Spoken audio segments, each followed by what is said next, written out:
নমস্কাৰ সকলোকে স্বাগতম জনাইছো মই অন্য এটা ভিডিঅ'লে কি খবৰ সকলো ভালে কুশলে আছেনে মোৰ ভালেই দিয়ক অসমত পাবত গছা গায়কৰ সংখ্যা বহুতেই বাঢ়িছে নহয়নে বাৰু এনেকুৱা গান লিখিছে যে আপুনি কাৰ লগত বহি গানটো শুনিবও নোৱাৰে মুঠতে ডাবল মিনিঙৰ গান লিখিছে গাইছে আৰু ৰাতিটোৰ ভিতৰতে ভাইৰেল হৈ গৈছে মুঠতে ভাইৰেল হ'ব লাগে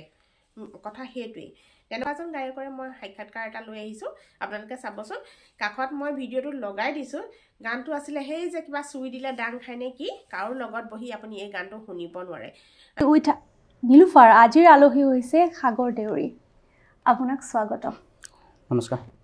আপুনি মৰিগাঁওৰ ল'ৰা হয় আৰু আজি দূৰৰ পৰা আহিছে মৰিগাঁওৰ পৰা আহিছে নমস্তে উইথ নীলুফাৰ এই অনুষ্ঠানটিত গতিকে ধন্যবাদ জনালো আপোনাৰ যিহেতু দিলে ডাং খাব এই গীতটি খুব ট্ৰল খাইছে বা মানুহে খুব বেয়াকৈ কমেন্ট কৰিছে মোৰ কমেন্ট কৰিছিলে এজন দাদাই অখিম কাশ্যপ দাদা তেখেতে কৈছিলে যে তেখেত সংগীত ক্ষেত্ৰখনৰ লগত জড়িত তেওঁ বহু বছৰৰ পৰা জড়িত হৈ আছে সংগীতৰ লগত আৰু তেখেতে মোক মেছেজ কৰিছিলে যে আপোনাক মাতিব লাগে সেই তেখেতৰ কথা শুনি আপোনাক মাতি আনিছো ষ্টুডিঅ মজিয়ালৈ আৰু তেখেত অখিম কাশ্যপ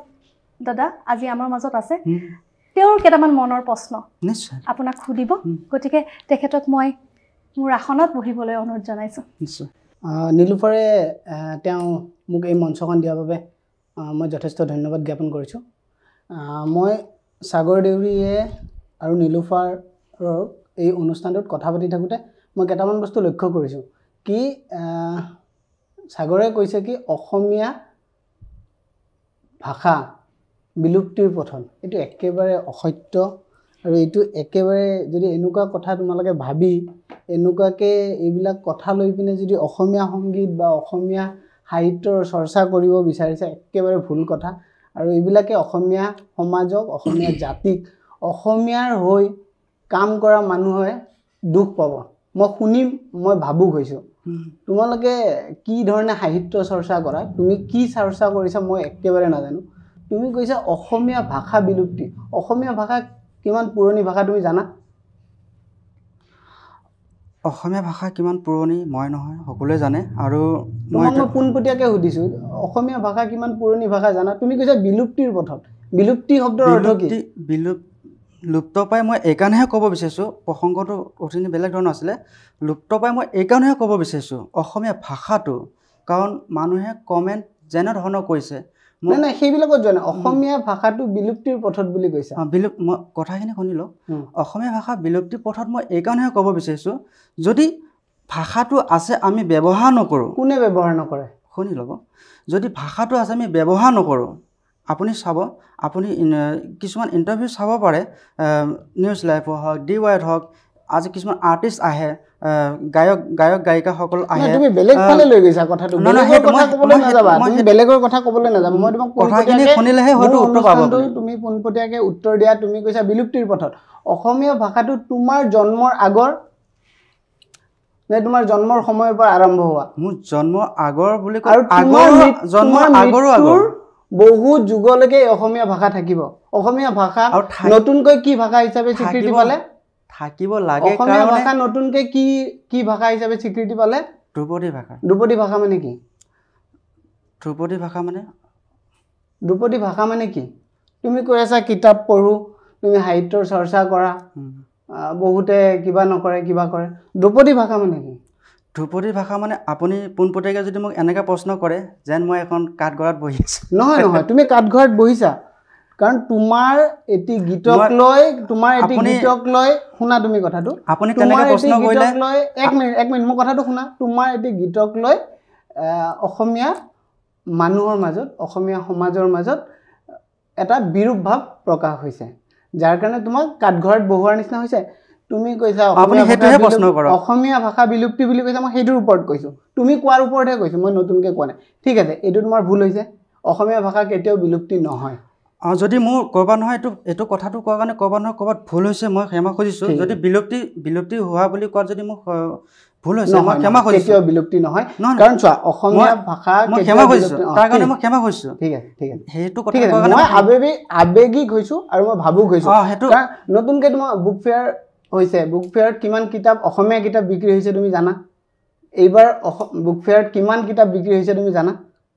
মই সেই বিষয়টো নাজানিম সেইটো জানিব লাগিব সাহিত্য সভা তোমালোকৰ ইয়াত হৈছিলে এইবাৰ মৰিগাঁৱত গৈছিলা নাই যোৱা সাহিত্য সভা তোমালোকৰ অঞ্চলত হৈ গ'ল তুমি সাহিত্য সভালৈ নগলা মই নাছিলোৱে ক'ত আছিলা কেতিয়া হৈছিলে মই নাছিলোৱে যোৱা এই গানটো শ্বুটিং হোৱাৰ আগত কেতিয়া হৈছিলে অসম সাহিত্য সভা ডিচেম্বৰ 13 তাৰিখ মানলৈকে মই নাই মই বাহিৰত আছিলোঁ সাহিত্য সভা হেৰি কেতিয়া হৈছে মৰিগাঁৱত অধিৱেশন কেতিয়া হৈছে মই নাজানো মই 13 তাৰিখে তুমি নাজানো বুলি কোৱা ডিচেম্বৰ 13 তাৰিখে মই আহিছোহে অসমত ডিচেম্বৰ 13 তুমি ডিচেম্বৰ মই বাহিৰত আছিলোঁ ঠিক আছে কিন্তু তুমি অসম সাহিত্য সভা মৰিগাঁৱত কেতিয়া হৈছে তুমি নাজানা তুমি সেই থকা সময়তে মৰিগাঁৱত অসম সাহিত্য সভা হৈছিলে ঠিক আছে এইটো গ'ল এতিয়া মই তোমাক কওঁ তুমি কিছুমান শব্দ ব্যৱহাৰ কৰিছা যিখিনি শব্দক লৈ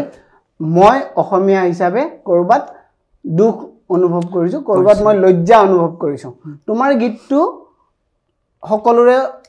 লগত শুনিব পৰা গীত নহয় তুমি পুৰুষোত্তম দাসৰ বিষয়ে জানা পুৰুষোত্তম দাস কি হয় তেওঁ সেইটোৱে তোমাৰ অজ্ঞানতাৰ এইটো এটা পৰিচয় পুৰুষোত্তম দাস কোন তুমি নাজানা তুমি সংগীতৰ জগতত কাম কৰিব আহিছা যিজন মানুহে নিজৰ জীৱনটো অসমীয়া সাহিত্য অসমীয়া সংস্কৃতি অসমীয়া গীতৰ কাৰণে জীৱনটো উৎসৰ্গা কৰিছে যিজন মানুহে গোটেই অসমৰ ইটো মূৰৰ পৰা সিটো মূৰলৈ গৈ অসমীয়া শিল্পী বিচাৰি অসমীয়া সংগীত বিচাৰি অসমীয়া সুৰ তুমি আমি কোৱাৰ নিচিনা আমি নহয় তুমি কোৱাৰ নিচিনা অসমীয়া সংগীত অসমীয়া ভাষা বিলুপ্তি হ'ব তেওঁ গোটেই জীৱন জুৰি অসমৰ প্ৰতিটো অঞ্চলৰ পৰা গৈ শিল্পী বিচাৰি তেওঁ গীত গাইছিলে যাতে আমাৰ ভৱিষ্যত প্ৰজন্মই তেওঁৰ পিছৰ প্ৰজন্মই যাতে গীতসমূহ সুন্দৰভাৱে গাব পাৰে শুদ্ধভাৱে গাব পাৰে আমাৰ সংস্কৃতি আমাৰ সাহিত্য আমাৰ ভাষা যাতে চিৰদিনলৈ যুগমীয়া হয় সেই বিষয়ে তুমি নাজানা সেইকাৰণে ই একেখিনিয়ে কথা যিটো শব্দ অৰ্থ আল বাল মই সেইটোক লৈ যোৱা নাই তোমাৰ সেই কথাটোলৈ আহিম মই তোমালোকে টপিক নহয় তোমালোকে কথা পতাৰ বিষয়খিনিৰ ওপৰতহে মই আলোচনা কৰিছোঁ ঠিক তেনেকৈ বিহু গীতৰ এটা কথা কৈছোঁ মই এটা কথা ক'ম তুমি লীলা গগৈৰ বিষয়ে জানা এতিয়া মই মোক কথাখিনি আপুনি ক'ব দিয়ক মই সুধিছোঁ তোমাক তুমি লীলা গগৈৰ বিষয়ে জানা কৈ আছোঁ একেখিনিয়ে কথা আপুনি পুৰুষোত্তম দাসৰ কথা ক'লে লীলা কথা ক'লে লীলা গগৈ ঠিক তেনেকৈ মই এইকাৰণেহে মই আপুনি কথাখিনি নুশুনিলে তেতিয়া এইকাৰণেহে মই এই কথাটো ক'ব বিচাৰিছিলোঁ যে আপোনাৰ আঘাত লাগিলে এইকাৰণে যে অসমীয়া ভাষাটো লুপ্তপ্ৰায় অৱস্থাত যোৱা বুলি কোৱাৰ কাৰণে মই আপোনাক আপোনাৰ হয়তো আঘাত লাগিছে মোৰো আঘাত লাগে কাৰণ কিয় লুপ্তপ্ৰায় হ'ব নালাগে সেইটো বিষয়ে বুজি পালোঁ সেইটো বিষয়ৰ ওপৰত তুমি আলোচনা কাৰণ আমাৰ হাতত ইমান সময় নাই তোমালোকে এই কথাখিনি আপুনি শুনিব লাগিব নহয় তুমি এই কথাটোৰ পিছত তুমি ক্ষমা প্ৰাৰ্থী তুমি ক'লা মোৰ ভুল হৈছে সেইটো গ'ল মই কৈছোঁ লীলা গগৈৰ বিষয়ে জানা আমি এটা বেলেগ বিষয় লৈ আহিছোঁ লীলা গগৈৰ বিষয়ে তুমি নাজানা লীলা গগৈ হৈছে অসমৰ এজন স্বনাম ধন্য ব্যক্তি যিজনে গোটেই বিহুৰ ওপৰত জীৱন জুৰি কি শব্দ লিখিব লাগে কি শব্দ গাব লাগে গোটেইখিনি অসমীয়া বিষয় দি থৈ গৈছে য'ত এনেকুৱা শব্দৰ তেওঁলোকে কোনে প্ৰচাৰ বা এনেকুৱা ধৰণৰ গীত ৰচনা কৰা নাছিলে মই এইটো কথাতে আজি এই অনুষ্ঠানটো মই এইখিনিতে শেষ কৰিম তোমাৰ লগত মই যুক্তি তৰ্কত নাহোঁ মই পাৰ্চনেলি মোক নীলোফাৰক মই কৈছিলোঁ যদি তেওঁ এই অনুষ্ঠানটোত মোক থাকিবলৈ দিয়ক অসমীয়া শব্দ অসমীয়া সংস্কৃতিত বহুত মানুহে কাম কৰি গৈছে বিষ্ণু ৰাভাৰ পৰা জ্যোতিপ্ৰসাদ আগৰৱালাৰ পৰা ভূপেন হাজৰিকাৰ পৰা বহুত মানুহে গীত ৰচনা কৰি গৈছে কিন্তু এনেকুৱা ধৰণৰ শব্দ বা এনেকুৱা ধৰণৰ কোনো হেৰি আজিলৈকে ব্যৱহাৰ হোৱা নাই তুমি ব্যৱহাৰ কৰিছা তাৰ কাৰণে মই ভাবোঁ তুমি ক'ৰবাত ভুল কৰিছা আৰু তাৰ কাৰণে তুমি অসমবাসীৰ ওচৰত ক্ষমা প্ৰাৰ্থী হ'ব লাগে আৰু পৰৱৰ্তী সময়ত এনেকুৱা ধৰণৰ গীত ৰচনা কৰিব নালাগে যিয়ে তোমাৰ ভৱিষ্যত উজ্জ্বল কৰিব আৰু আমাৰ অসমীয়া ভাষা আৰু সংস্কৃতিক ধাৱমান কৰিব বা উন্নতিৰ দিশত নিব ধন্যবাদ